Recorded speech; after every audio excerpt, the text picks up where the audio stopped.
Okay, for today's lesson, we're going to do a debrief on the second round of a match that my clan, STF, played against another clan called DKR.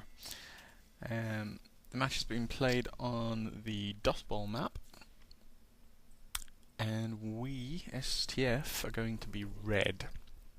DKR will be the blue attacking team, and I'm basically going to give you an idea or a rundown of what I think we did wrong. The overall match ended in a draw.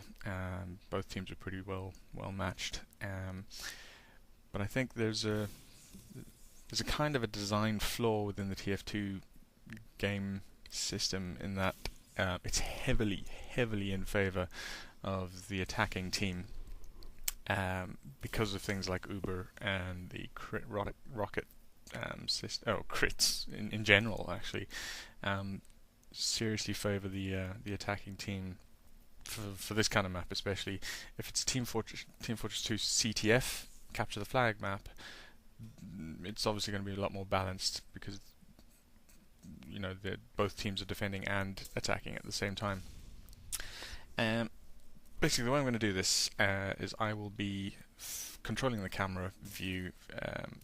I'll switch to third person when the round starts. So we're just watching the final cleanup of the last round, and basically every now and then I'll pause the game and just give a rundown of what I think our team did wrong and what our team did right for the defense. Obviously, defense is critical if you're going to win, because if you can't defend, the other team's going to get a point by default no matter what, and that will usually mean if you're good in defense, the game's going to end in a draw. Right, so let's speed this up a bit so we can get to the next round. And change view to a third person one. Right. Basically the starting 50 seconds or so, it's actually 60 seconds, the starting 60 seconds of a round are vitally important for the defensive team. You need to get set up and prepared for the round. The first obvious mistake that we made, I think, is having only one medic and one engineer.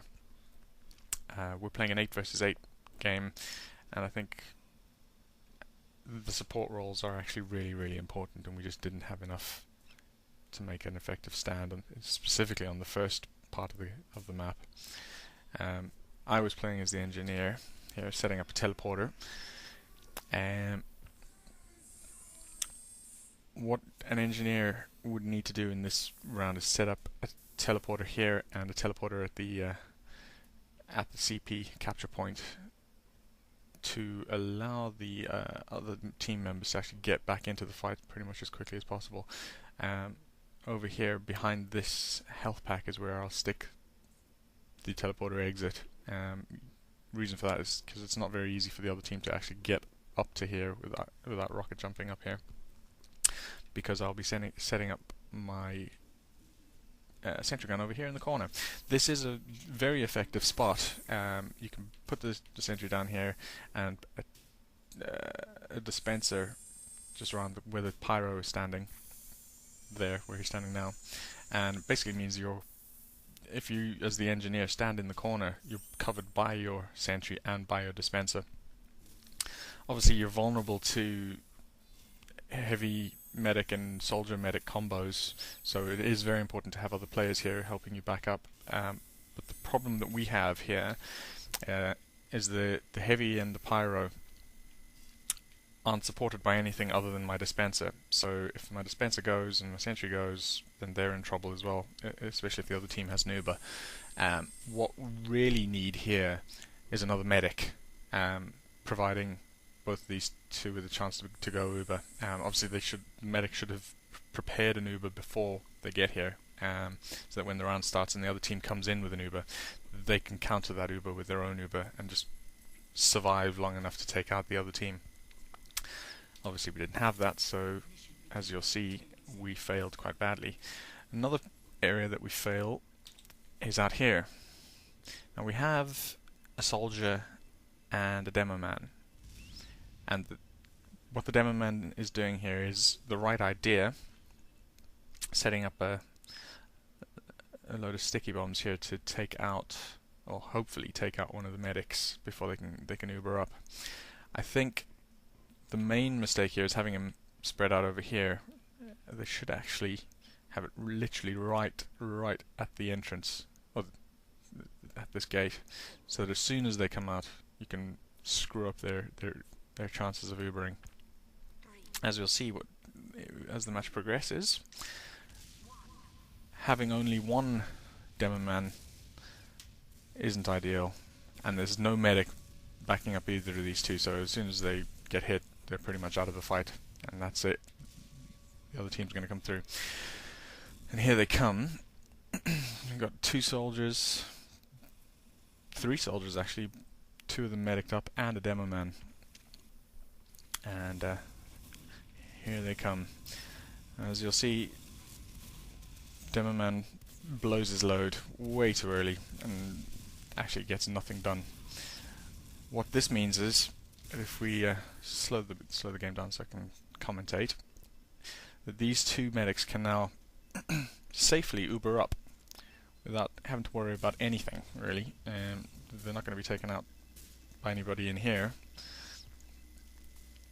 As you'll see, the pyro, heavy, and sentry gun will all be cleared out by these Ubers, which is obviously a bad thing.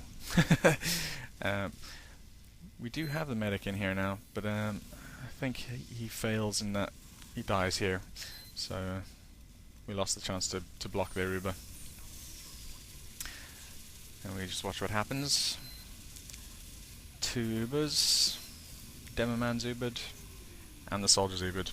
There goes the sentry, there goes the engineer, there goes the heavy, and bingo, point captured. So, to recap, we failed.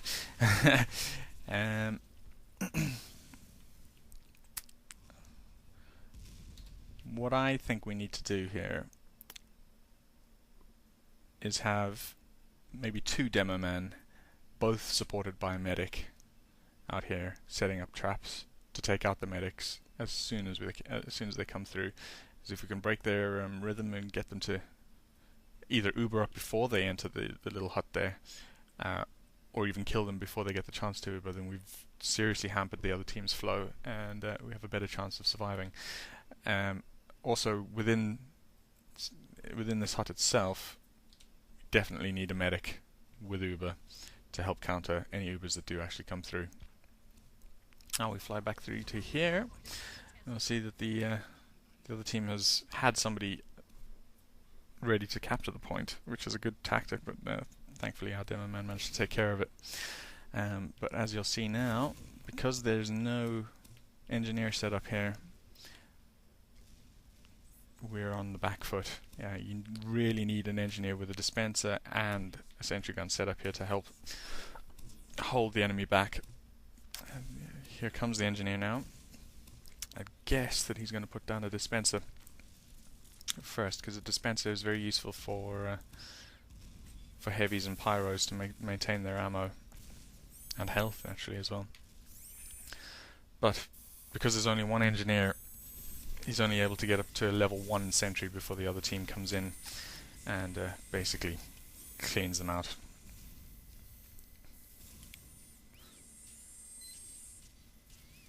There's 1 soldier and medic. And coming now. There goes the sentry.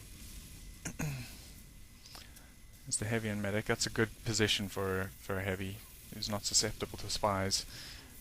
And thankfully he's got a medic looking after him, but he's still going to take a lot of a beating here.